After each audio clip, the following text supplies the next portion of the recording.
Good morning, good afternoon, good evening, good people. My name is Martin Imorage Wamureidi. And today, this evening, this morning, this afternoon, it's nighttime when I'm doing this. Whatever time you're watching this, I hope it's a glorious time. I hope I find you in good health. If you're watching from Facebook, hello. I'm sorry for the slow start, but that's for another day. If something happens to this video, I'll post this video. I'm making a different recording that I'll post on my Facebook, no, on my YouTube. Anyway, today I'll be telling the story of Caterina Sforza. And as the last stories from me, they've been coming from The Laws of Human Nature by Robert Greene. Awesome book. I'm almost to the end. And this is a story I've been meaning to tell for a while now, since I read it a few days ago. Anyway, I hope you like it. I hope I do it justice. And I hope you get to learn something from it. Thank you. In advance, it's titled The Authentic Gender. As a young girl, Caterina Sforza dreamed of great deeds that she would be a part of as a member of the illustrious Sforza family of Milan. Born in 1463, Caterina was the daughter out of wedlock of a beautiful Milanese noblewoman and Galeazzo Maria Sforza, who became Duke of Milan upon the death of his father in 1466. As Duke, Galeazzo ordered that his daughter be brought into the castle, Porta Giovia, where he lived with his wife, that she be raised like any legitimate member of the Sforza family. His wife, Caterina's stepmother, treated her as one of her own. The girl was to have the finest education. The man who had served as Galeazzo's tutor, the famous humanist Francesco Filelfo, would now serve as Caterina's tutor. He taught her Latin, Greek, philosophy, the sciences, and even military history. Often alone, Caterina would wander almost daily into the vast castle library, one of the largest in Europe. She had her favorite books she would read over and over. One of these was The History of the Sforza Family, written by Filelfo himself in the style of Homer. There, in this enormous volume with its elaborate illustrations, she would read about the remarkable rise to power of the Sforza family, from the condottiere, captains in mercenary armies, to ruling the Duchy of Milan itself.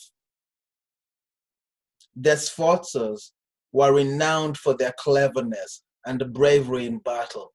Along with this, she loved to read books that recounted the chivalric tales of real-life knights in armor and the stories of great leaders in the past. Among these, one of her favorites was Illustrious Women by Boccaccio, which related the deeds of the most celebrated women in history. As she whiled away her time in the library, all of these books converging in her mind, she would daydream about the future glory of the family, somehow herself in the midst of it all. At the center of all of these fantasies was the image of her father, a man who to her was as great and legendary as anyone she had read about. Although the encounters with her father were often brief, to Caterina, They were intense. He treated her as an equal, marveling at her intelligence and encouraging her in her studies. From early on, she identified with her father, experiencing his traumas and triumphs as if they were her own. As were all the Sforza children, girls included, Caterina was taught sword fighting and underwent rigorous physical training. As part of this side of her education, she would go on hunting expeditions with the family in the nearby woods of Pavia. She was trained to hunt and kill wild boars, stags, and other animals. On these excursions, she would watch her father with awe.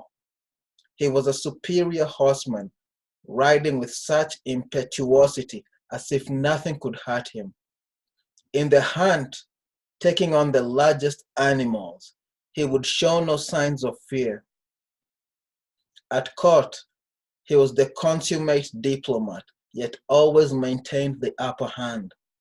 He confided in her his methods, think ahead, plot several moves in advance, always with the goal of seizing the initiative in any situation. There was another side to her father, however, that deepened her identification with him. He loved spectacle. He was like an artist. She would never forget the time the family toured the region and visited Florence. They brought with them various theater troupes, the actors wearing outlandish costumes.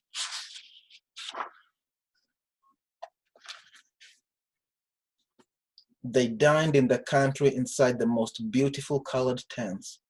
On the march, their brightly caparisoned horses and the accompanying soldiers, all decked in the Sforza's color, scarlet and white, would fill the landscape.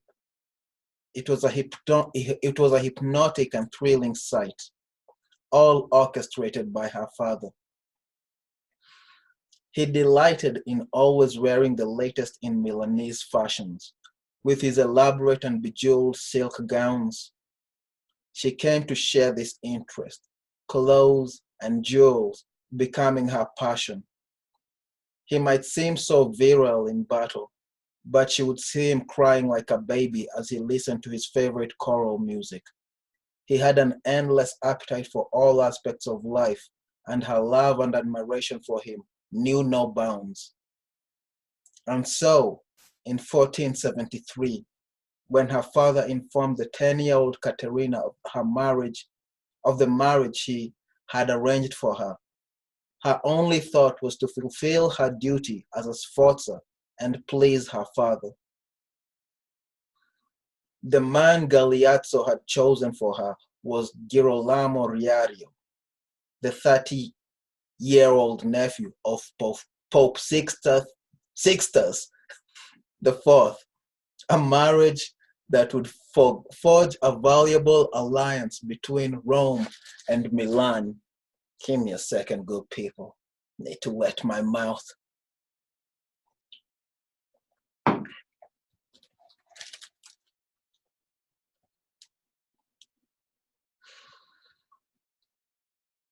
The man Galeazzo had chosen for her was Girolamo Riario, the 30-year-old nephew of Pope Sixtus IV, a marriage that would forge a valuable alliance between Rome and Milan.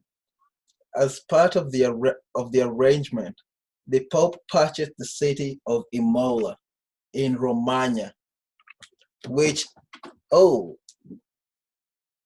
there, hold on, the people have to fix this video. The Kit Kat knocked it over. Bam.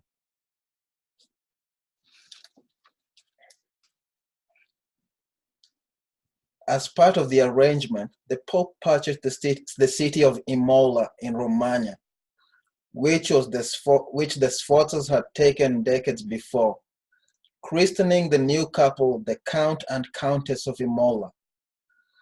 Later, the Pope would add the nearby town of Forlì to their possessions, giving them control of a very strategically located part of northern Italy, just south of Venice.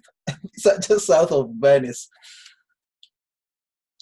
In her initial encounters with him, Caterina's husband seemed a most unpleasant man. He was moody, self-absorbed, and high-strung. He appeared interested in her only for sex and could not wait for her to come of age.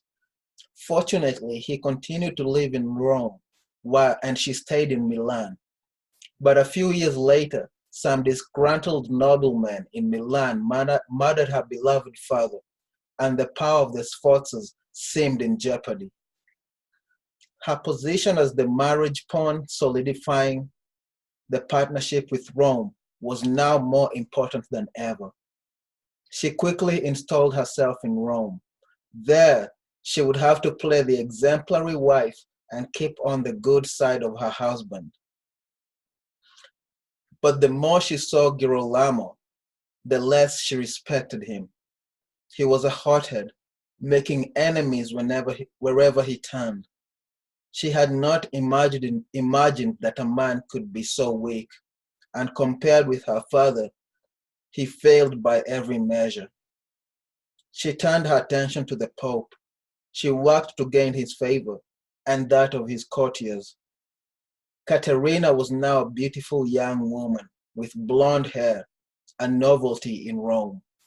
She ordered the most elaborate gowns to be sent from Milan. She made sure never to be seen wearing the same outfit twice. If she spotted a turban with a long veil, it suddenly became the latest craze. She reveled in the attention she received as the most fashionable woman in Rome. Botticelli using her as a model for some of his greatest paintings. Being so well read and cultivated, she was the delight of the artists and writers in town, and the Romans began to warm up to her. Within a few years, however, everything unraveled. Her husband instigated a feud with one of the leading families in Italy, the Colonnas. Then in 1484, the Pope suddenly died, and without his protection, Caterina and her husband were in grave danger. The Colonnas were plotting their revenge. The Romans hated Girolamo, and it was almost a certainty that the new Pope would be a friend of the Colonnas, in which case Caterina and her husband would lose everything, including the towns of Forli and Imola. Considering the weak position of her own family in Milan, the situation began to look desperate.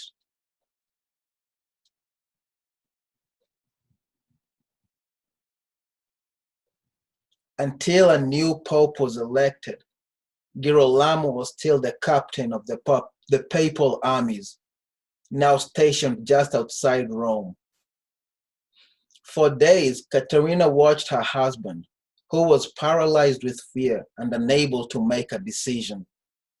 He dared not enter Rome, fearing battle with the Colonnas and their many allies in the crowded streets. He would wait it out, but with time, their options seemed to narrow, and the news kept getting worse. Mobs sacked the palace they lived in. What few allies they had in Rome had now deserted them. The cardinals were congregating to elect the new pope. It was August, and the sweltering heat made Caterina, 7 months pregnant with her fourth child, feel faint and continually nauseated.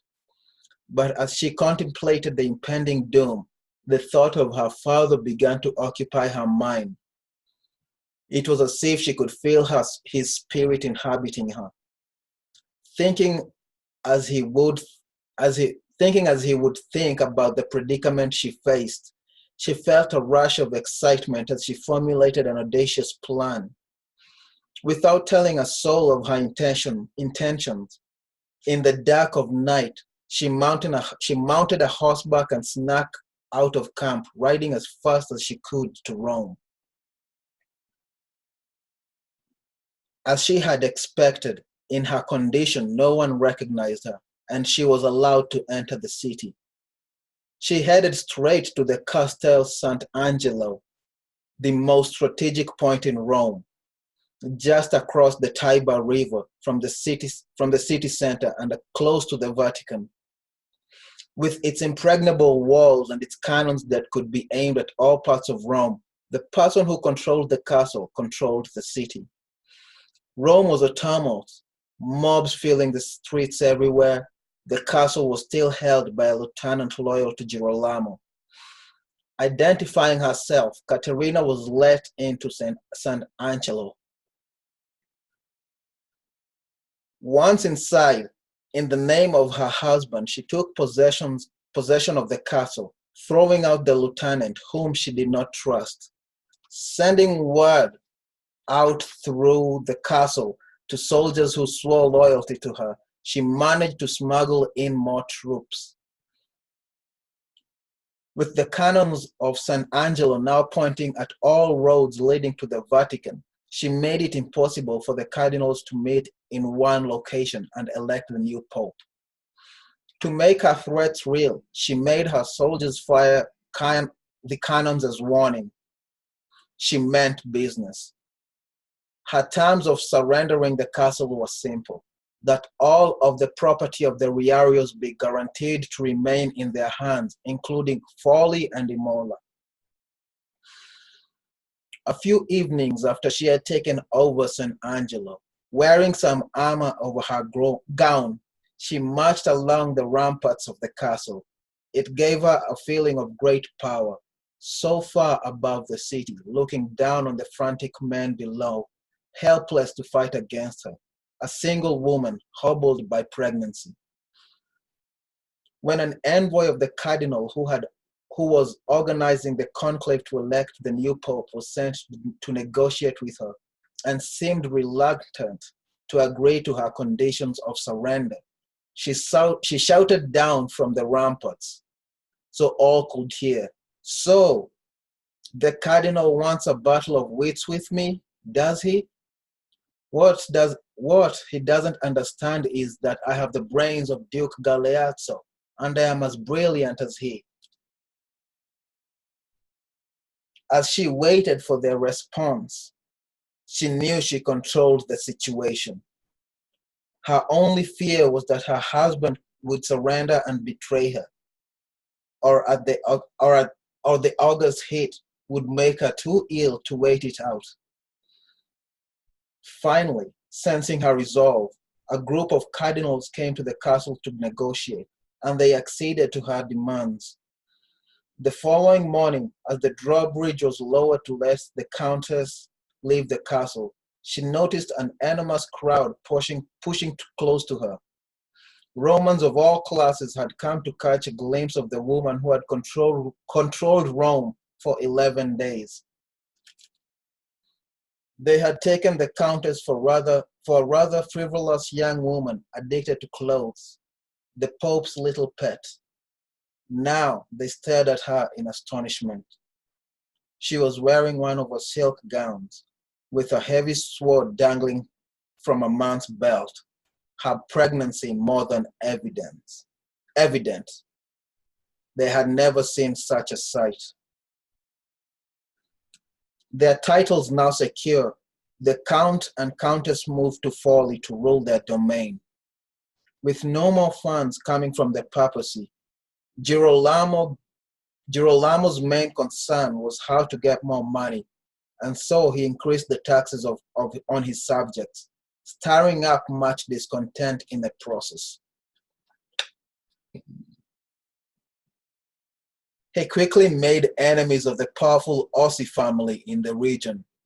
Fearing plots against his life, the Count holed himself up in their palace. Slowly, Caterina took over much of the day-to-day ruling of the realm. Thinking ahead, she installed a trusted ally as the new commander of the Castle Ravaldino, which dominated the area.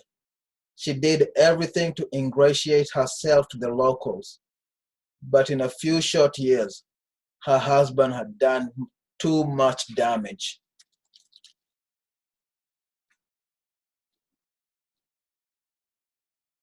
On April 14, 1488, a group of men clad in armor and led by Ludovico Orsi stormed into the palace and stabbed the count to death, throwing his body out the window and into the city square. The countess, dining with her family in a nearby room, heard the shouts and quickly shuffled her 6 children into a safer room into the palace's tower. She bolted the door and from a window under which several of her most trusted allies had gathered, she shouted instructions to them. They were to notify the Sforzas in Milan and her other allies in the region and urge them to send armies to rescue her. Under no circumstances should the keeper of Ravaldino ever surrender the castle.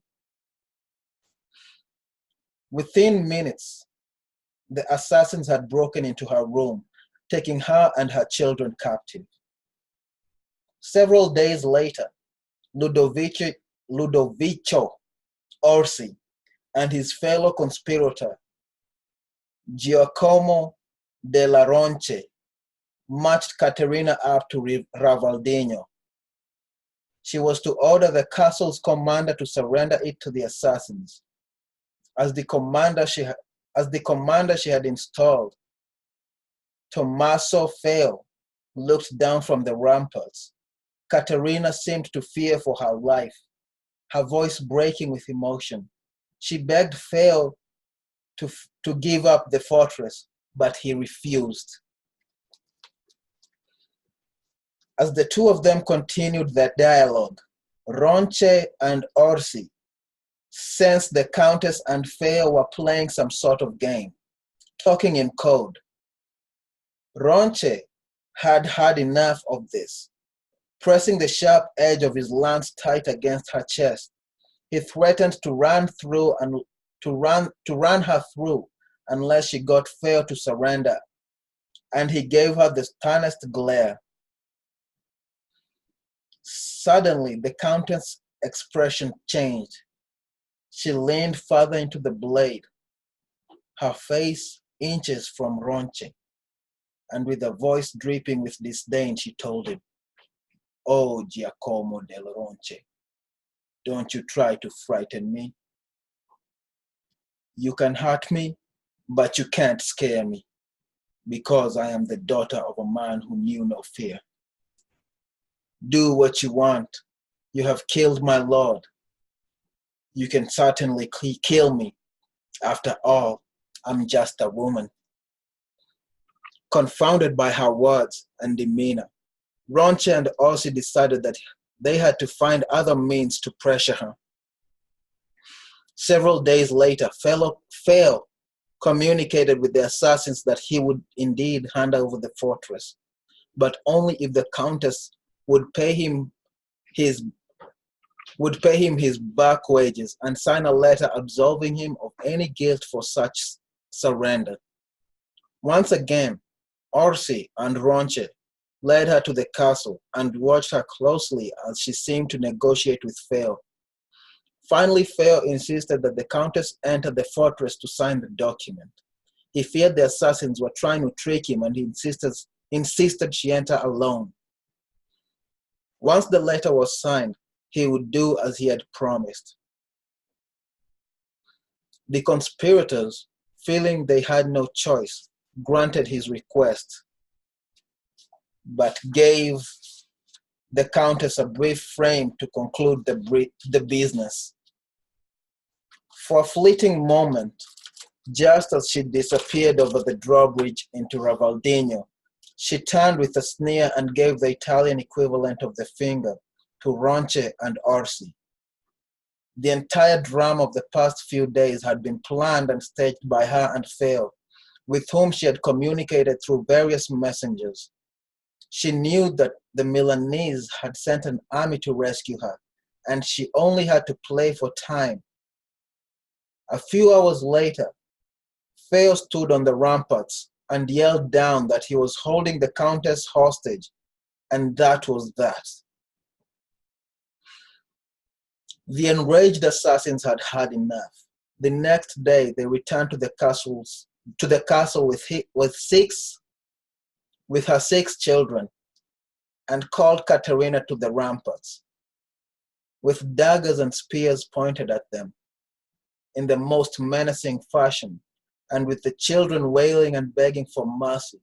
They ordered Caterina to surrender the fortress or they would kill them all. Surely, they had proven they were more than willing to shed blood. She might be fearless and the daughter of a Sforza, but no mother could possibly watch her children die before her eyes. Caterina wasted no time. She shouted, "Do it then, you fools! I am already pregnant with another child by Count Riario. I have the means to make more," at which she lifted her skirts as if to emphasize her meaning. Caterina had foreseen the maneuver with the children and calculated that the assassins were weak and indecisive. They should have killed her and her family on that first day amid the mayhem. Now they would not dare kill them in cold blood. The assassins knew that the Sforzas on their way that the Sforzas were on their way to folly would take revenge on them if they ever did such a deed. And if she surrendered now, she and her children would all be imprisoned, and some poison would find its way into their food. She didn't care that they thought of her as a mother. She had to keep stalling. To emphasize her resolve, after refusing to surrender, she had the cannons of the castle fire at the Orsi palace. 10 days later, a Milanese army arrived to rescue her, and the assassins scattered. The Countess was quickly restored to power, the new Pope himself confirming her rule as the regent until her eldest son, Ottaviano, came of age. And as word of all that she had done, and as word of all that she had done, and what she had yelled down to the assassins from the ramparts of Ravaldino spread throughout Italy, the legend of Caterina Sforza, the beautiful warrior countess of Forli, began to take a life of its own. Within a year after the death of her husband, the countess had taken a lover, Giacomo Feo, the brother of the commander she had installed in Ravaldino. Giacomo was 7 years younger than Caterina. She was the polar opposite of Girolamo. Handsome, virile, he had come from the lower classes and had served as the stable boy to the Riario family. Most important, he not only loved Caterina, he worshipped her, showered her with attention. The Countess had spent her whole life mastering her emotions and subordinating her personal interests to practical matters. Suddenly feeling herself overwhelmed by Giacomo's affection, she lost her habitual self-control and fell hopelessly in love. She made Giacomo the new commander of Ravaldino. As he now had to live in the castle, she built a palace for herself inside it, and soon barely left its confines. Giacomo was decidedly insecure about his status. Caterina had him knighted, and in a secret ceremony they married. To allay his self-doubts, she increasingly handed over to him governing powers of Forli and Imola, and began to retire from public affairs. She ignored the warnings of courtiers and diplomats that Giacomo was out for himself and was in over his head. She did not listen to her sons who feared Giacomo had plans to get rid of them. In her eyes, her husband could do no wrong. Then one day in 1495, as she and Giacomo left the castle for a picnic, a group of assassins surrounded her husband and killed him before her eyes.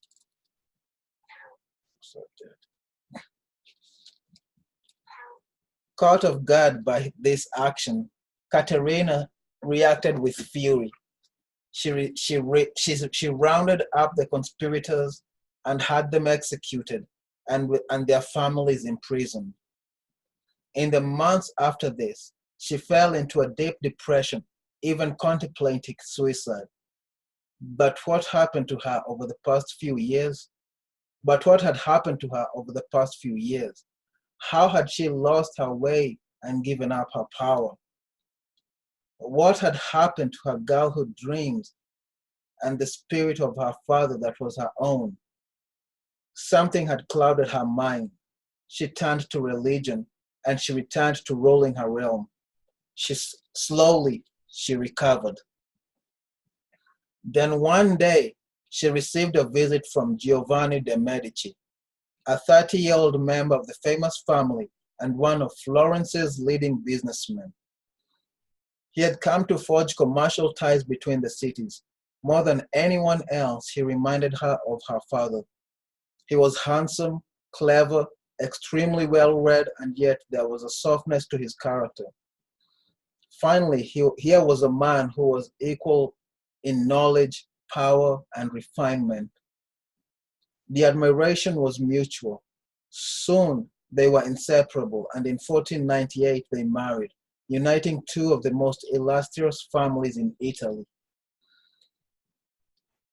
Now she could finally dream of creating a great regional power, but events beyond her control would spoil her plans. That same year, Giovanni died from illness, and before she had time to grieve for him, she had to deal with the latest and most dangerous threat of all to her realm. The new Pope, Alexander VI, formerly known as Rodrigo Borgia, had his eye on folly. He wanted to extend the papal domains through conquest. His son, Cesare Borgia, serving as the commander of the papal forces, or through his folly, would be a key acquisition for the Pope, and he began to maneuver to politically isolate Caterina from her allies. To prepare for the imminent invasion, Caterina forged a new alliance with the Venetians and built an elaborate series of defenses within Rovaldino. The Pope tried to pressure her to surrender her domain, making her all kinds of promises in return. She knew better than to trust a Borgia. But by the fall of 1499, it seemed that the end had finally come. The Pope had allied himself with France, and Cesare Borgia had appeared in the region with an army of 12,000, fortified by the addition of 2,000 experienced French soldiers. They quickly took Imola and easily entered the city of Forli itself. All that remained was Ravaldino, which by late December was surrounded by Borgia troops. On December 26, Cesare Borgia himself rode up to the castle on his white horse, dressed all in black, quite a sight. As Caterina looked down from the ramparts and contemplated the scene, she thought of her father. It was the anniversary of his assassination. He represented everything she valued, and she would not disappoint him. She was the most like him of all his children. As he would have done, she had thought ahead. Her plan was to play for time until her remaining allies could come to her defense. She had cleverly fortified Ravaldino in a way that would allow her to keep retreating behind barricades if walls were breached. In the end, they would have to take the castle from her by force, and she was more than prepared to die in defense of it, sword in hand.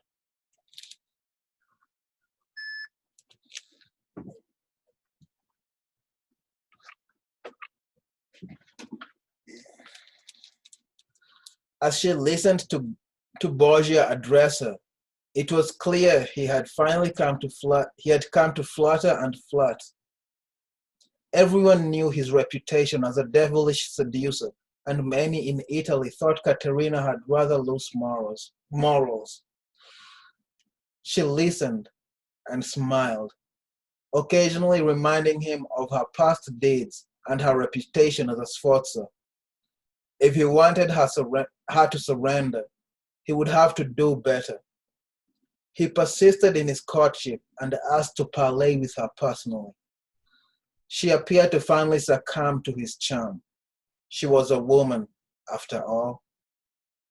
She ordered the drawbridge to be lowered and started walking toward him. He continued to press his case, and she gave him certain looks and smiles that indicated she was falling under his spell. Now only inches away, he reached for her arm, and she playfully withdrew it. They should discuss matters in the castle, she said with a coy expression, and began to walk back, inviting him to follow. As he stepped onto the drawbridge to catch up with her, it began to rise, and he leaped back to the other side just in time. Enraged and embarrassed by the trick she had tried to play, he swore revenge. During the next days, he unleashed a torrent of cannon fire at the castle walls, finally opening a breach.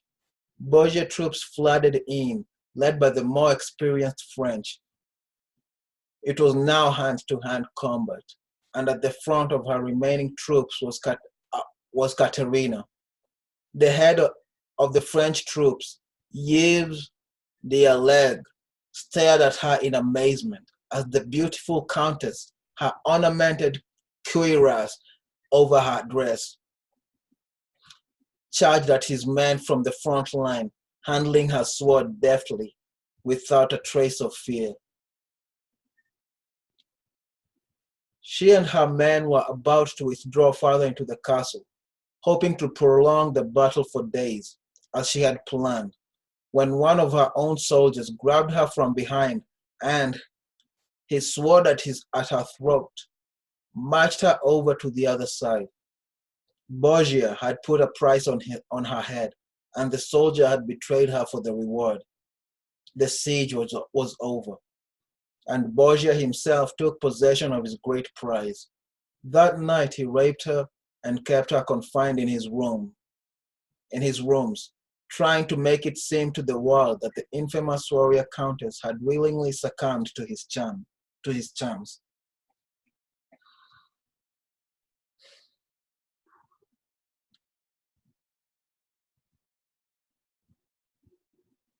Even under duress, she refused to sign away her domain, and so she was brought to Rome and soon thrown into the dreaded prison at Castel San Angelo. For 1 long year, in a small windowless cell, she endured her loneliness and the endless tortures devised by the Borgias. Her health deteriorated, and she seemed destined to die in prison. Defiant to the end, but the chivalric French captain, Yves d'Alleg, had fallen under her spell. He persisted in demanding, in the name of the French king, to have her freed, and he finally succeeded, getting her safe passage to Florence. In retirement from public life, Caterina began to receive letters from men from all parts of Europe.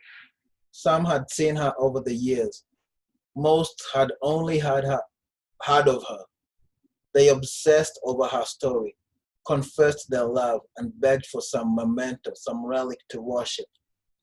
One man who had caught a glimpse of her when she had first come to Rome wrote to her, "If I sleep, it seems that I am with you.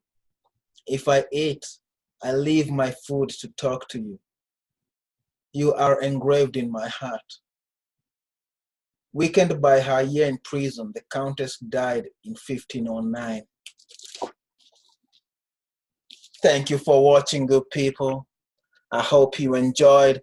It was a long one. If you're on Facebook, please like. Go to my YouTube. If you watch on YouTube, subscribe, share, like, comment, do all those good things. Otherwise, adios, good people. May God be with you.